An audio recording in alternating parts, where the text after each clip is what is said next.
I mean, so Hari and me talk about this a lot because it's a question we get a lot from people as well, right? So when they come in, they're like, "But this is not the real thing."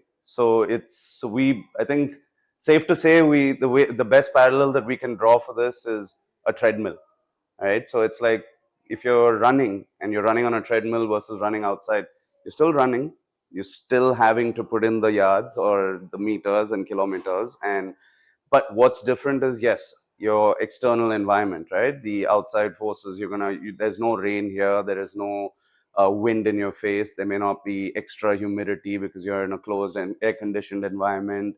The terrain is, to some extent, can be altered, but to some extent is not going to be real like running out, right? But otherwise, all other aspects are as real as doing the same thing. So for golf simulators, it's very similar. If it's ultimately you with a real golf club in hand, with a real ball, hitting and learning how to swing and having fun with it.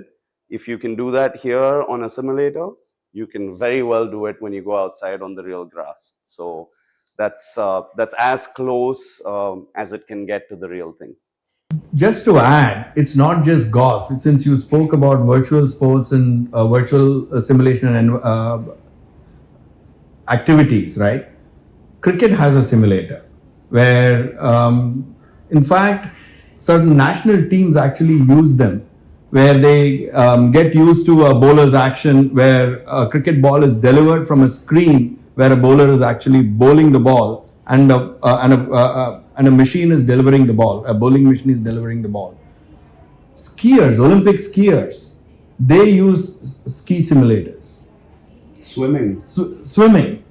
So there are these little, what you call a treadmill pool, where you have the water actually running. So this is also a place where people can swim without having the full length of a pool. So you're swimming against the tide, right? Which is equivalent to you swimming a longer distance.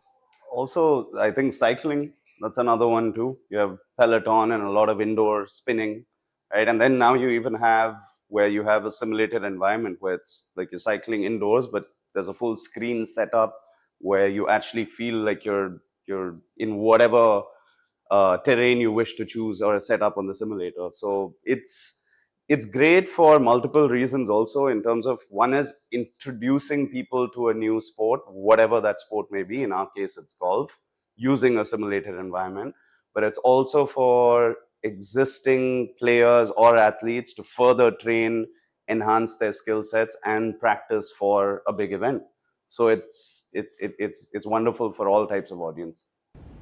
One last thing to add is golf as a sport lends itself really well to a simulated environment, because it's unlike, let us say, a badminton or tennis or some other sports. There is a unidirectional ball movement where everything that you do to the ball, how far you hit, how the ball curves, how high you launch it, all of these are completely dependent on the person hitting the ball with a club.